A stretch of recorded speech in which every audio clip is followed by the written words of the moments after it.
कई लोग ये भी कहते हैं कि ये जो पलट हुआ है उसके भी चाणक्य आप ही हैं। देखिए, मैं चाणक्य वगैरह तो नहीं हूं, लेकिन मैं ऐसा मानता हूं कि निश्चित ही ये जो सारा हुआ है इसमें एक मेरा अपना रोल रहा है और हमारे सेंट्रल के नेताओं का उसमें बहुत साथ मुझे मिला। विशेष रूप से हमारे जो गृह मंत्री है अमित भाई शाह, वो बहुत ताकत के साथ हमारे साथ इस सारे ट्रांजिशन में हमारे पीछे खड़े थे। और मोदी जी का आशीर्वाद तो हमको था ही, लेकिन मोदी जी नॉर्मली इस प्रकार की गतिविधियों में सहभागी नहीं होते हैं। उनका आशीर्वाद हमको पूरे तरीके से था और मैं ऐसा मानता हूं कि उसी के कारण देखिए ये जो सारे लोग हमारे साथ आए ना, इनका ये फेथ है कि मोदी जी के नेतृत्व में ही देश आगे जा सकता है। वो ये मानते हैं, इसलिए सारे लोग हमारे साथ आए। और देखिए, चाणक्य वगैरह तो छोड़ दीजिए, पर कौन एक व्यक्ति जिम्मेदार है इस परिवर्तन के लिए, ऐसा आप मुझे पूछेंगे तो मैं कहूंगा उद्धव ठाकरे। अच्छा, हाँ, तो क्रेडिट उनको ही उनको ही क्रेडिट है, क्योंकि न वो हमसे इस प्रकार से गठबंधन तोड़ते, न वो इस प्रकार की कमजोर सरकार चलाते, न उनकी पार्टी में वो अनपॉपुलर होते, न उनकी पार्टी के एमएलएस उनके साथ गठबंधन तोड़ते। ये कुछ नहीं होता अगर वो हमारे से नहीं जाते। तो इसके लिए असली जिम्मेदार तो उद्धव ठाकरे जी है। उन्होंने जो परिस्थितियां तैयार की, जब उनकी पार्टी में उनके सारे एमएलएस को लगने लगा कि हमारा वजूद क्या है, और हम तो बाला साहब ठाकरे जी के नेतृत्व में हिंदुत्व के लिए लड़ते रहे, और उन्हीं बाला साहब ठाकरे जी को आज जनाब बाला साहब ठाकरे कहना पड़ता है और उर्दू में कैलेंडर छापना पड़ता है। तो ये तो कभी इस प्रकार का तुष्टीकरण, देखिए भाषा का सवाल नहीं होता, तुष्टीकरण का सवाल होता है। इस प्रकार का तुष्टीकरण तो कभी शिवसेना ने किया नहीं है। तो किस मुंह से हम वोट मांगने के लिए जाएंगे? और वो ये भी देख रहे थे कि लगातार उनके बलबूते पर, उनके भरोसे, उनके कांधों पर चलकर कांग्रेस एनसीपी मजबूत हो रही थी। तो मुझे लगता है कि अब ऐसी परिस्थितियां जब होती है तो हम तो पॉलिटिकल पार्टी है, फायदा तो उसका लेंगे हम, निश्चित ही हमने लिया। तो लेकिन ये जो सारा तैयार हुआ, ये कोई एक दिन में तैयार नहीं हुआ, ये over a period of time उनके साथ जो अन्याय हुआ, उस अन्याय के बाद वो हमारे साथ आए। तो प्रश्न अगर पूछा जाए कि धनुष बाण किसने तोड़ा, आप कह रहे हैं देवेंद्र ने नहीं, उद्धव ने तोड़ा। हाँ जी, बिल्कुल 100%। अब मैं आपसे पूछता हूं कि ये एकनाथ जी से संपर्क जब हुआ और आपकी बातचीत चल रही थी, सरकार जिनकी थी उनको खबर तक नहीं लगी, ऐसा कैसे हुआ? ऐसा ही होता है भाई साहब। इसलिए तो जब मुझे कई बार अपने भाषणों में माननीय उद्धव जी कहते थे मेरी सरकार गिरा के दिखाओ, मेरी सरकार गिरा के दिखाओ, तो एक दिन मैंने कह दिया भाई साहब जिस दिन सरकार गिरेगी आपको पता ही नहीं चलेगा। और वैसे ही हुआ, 40-50 लोग चले गए, पता ही नहीं है उनको कि उनके नाक के तले 40-50 लोग चले गए। ऐसे ही होता है, ऐसा ही होता है। पर देवेंद्र जी कहीं ऐसा तो नहीं कि तुमने युति तोड़ी तो मैं तुम्हारी पार्टी तोड़ दूंगा, ऐसा तो नहीं था आपने? देखिए, एक बात तो पक्की है कि जिस दिन हमारी पीठ में उन्होंने खंजर घोंपा, उस दिन से ये तो तय था कि इसका जवाब मिलेगा। अब किस प्रकार से मिलेगा ये तो तय नहीं था, वो तो परिस्थितियां बनती गई। और पार्टी तोड़ने का जहां तक सवाल है, मैं वापस कहता हूं, इस पार्टी को तोड़ने के लिए एक ही व्यक्ति जिम्मेदार है, वो है माननीय उद्धव जी ठाकरे, दूसरा कोई जिम्मेदार नहीं। चलिए, फ्लैशबैक हो गया, अब प्रेजेंट पे आते हैं। मैं आपसे जानना चाहता हूं कि many people also say this कि आप 5 years CM, longest serving BJP chief minister, second youngest chief minister, now DCM, they see it as a come down. You didn't want to be part of the government. How did that happen? वो कैसे हुआ? देखिए, आप कहते हैं कि कुछ लोग दखल नहीं करते हैं, तो क्या उन्होंने दखल किया? ना, मैं आपको बताता हूं। देखिए, ऐसा है कि आपके चैनल में सीनियर एडिटर भी है, कभी एंकर भी बन जाते हैं, कभी स्पोर्ट्स शो भी होस्ट कर देते हैं जी, कभी रात का 10 बजे का शो तो आपका बहुत पॉपुलर है, वो भी आप उसको होस्ट करते हैं। तो एक टीम होती है, हम टीम बीजेपी के कार्यकर्ता है। तो टीम बीजेपी में जो जिम्मेदारी मिली, देखिए हम ऐसे ऑलराउंडर है कि हमको नाइट वॉचमैन करके भी भेजोगे तो सेंचुरी मारेंगे, बिना सेंचुरी मारे वापस नहीं आएंगे। तो टीम बीजेपी को आवश्यकता है, हमारे नेताओं ने कह दिया कि भाई आपको सरकार में जाना है और डिप्टी सीएम बना है, तब तक ये बात जरूर है कि मैं मान रहा था कि मैं बाहर रहकर काम करूंगा। लेकिन जब पार्टी ने कह दिया तो चला गया। अब चला गया तो बस जुड़ गया हो, लग गया हो, अब करके दिखाऊंगा। पर आपको मन नहीं खटका थोड़ा कि क्यों ऐसा सब करने को कह रहे हैं? थोड़ा कुछ देर के लिए आपको लगाओ कि why are they asking me to do this? उसके बाद भले ही आपने कहा कि चलिए जो कहेंगे करेंगे। देखिए, पहली बात तो यह है कि एकनाथ जी मुख्यमंत्री बनेंगे, ये बात तो मुझे पहले से पता थी, ये तय थी, क्योंकि इसको तय करने वाले जो लोग थे उसमें से एक मैं था। ये प्रपोजल ही ओरिजिनली मेरा था और पार्टी से मैंने बातचीत की थी और पार्टी ने उसको मान्यता दी थी। तो इसलिए इसमें तो कोई दो राय नहीं थी कि मैं मुख्यमंत्री नहीं बनने वाला हूं। हाँ, उस समय मैं ये मानता था कि मैं बाहर रह के काम करूंगा, तो पार्टी ने मुझे ये कहा कि बाहर रह के सरकार नहीं चलती है। और पार्टी ने बहुत सटीक बात कही, उन्होंने कहा कि एक्स्ट्रा कॉन्स्टिट्यूशनल अथॉरिटी हम नहीं तैयार करना चाहते। एनएसी जैसा नहीं होना चाहिए, वो नहीं होना चाहिए। तो इसलिए हमको ये लगता है कि सरकार को ताकत देने के लिए आपने सरकार में जाना चाहिए। तो मैंने कहा ठीक है, जो पार्टी कहेगी। देखिए, मैं मुख्यमंत्री क्यों बना? पार्टी ने बनाया इसलिए बना ना। करेक्ट। तो देवेंद्र फडणवीस इस नाम को वैल्यू क्यों है? वो वैल्यू केवल इसलिए है कि भारतीय जनता पार्टी ने देवेंद्र फडणवीस को महाराष्ट्र का मुख्यमंत्री बनाया।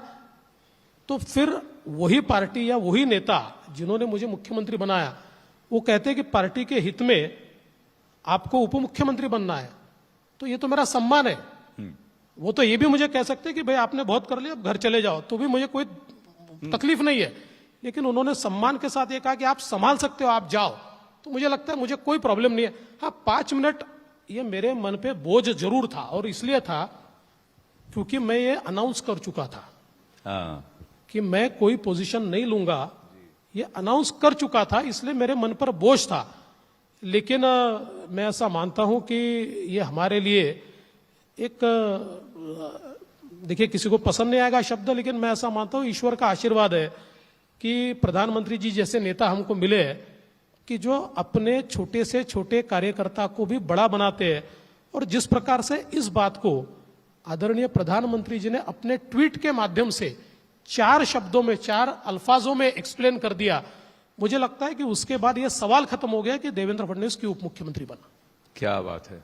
और आपने भी उस जिम्मेदारी को बहुत अच्छे से निभाया। पर कहीं ना कहीं आपको हम नेशनल रोल में भी देख रहे हैं। अब आप सेंट्रल इलेक्शन कमेटी में आ गए, चुनाव में कई सारी पार्टी स्टेट्स में आप इंचार्ज थे जहां आपको सफलता भी मिली।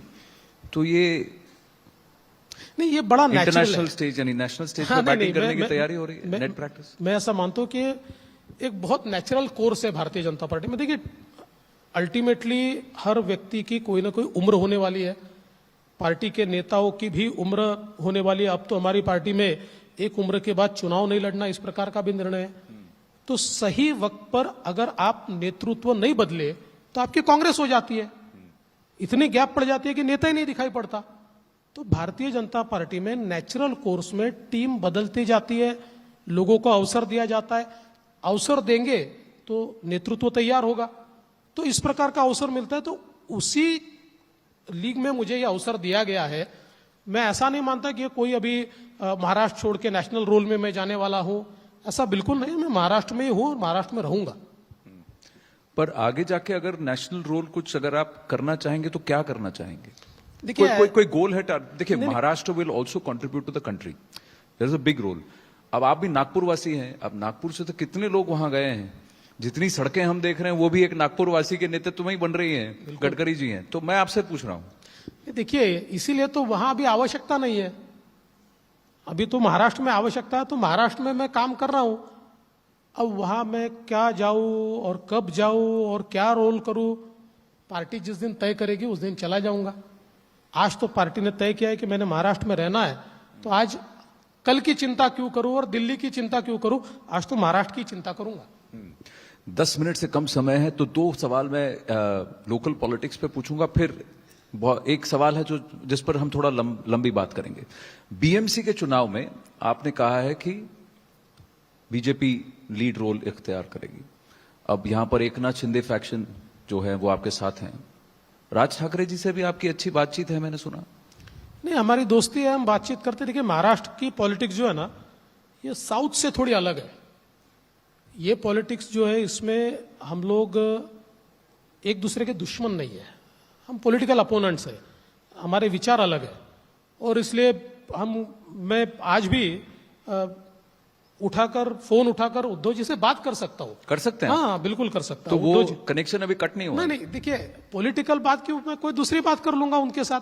शरद पवार जी के साथ मेरी बात होती है, मैं आज भी उनसे फोन करके बात कर सकता हूं।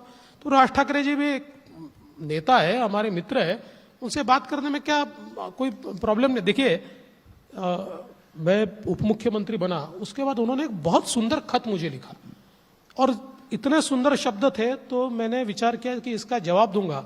उतने अच्छे शब्द ही मुझे सूझे नहीं, तो मैंने फिर अनाउंस किया कि मैं उनके घर जाकर उनका आभार व्यक्त करूंगा। मैं उनके घर जाकर उनका आभार व्यक्त किया। मैं ऐसा मानता हूं कि हमारे लोकतंत्र में जिस प्रकार का एक संवाद होना चाहिए, वो संवाद यहाँ है। तो ये सारे संवाद को राजनीतिक एंगल से देखने की आवश्यकता नहीं है।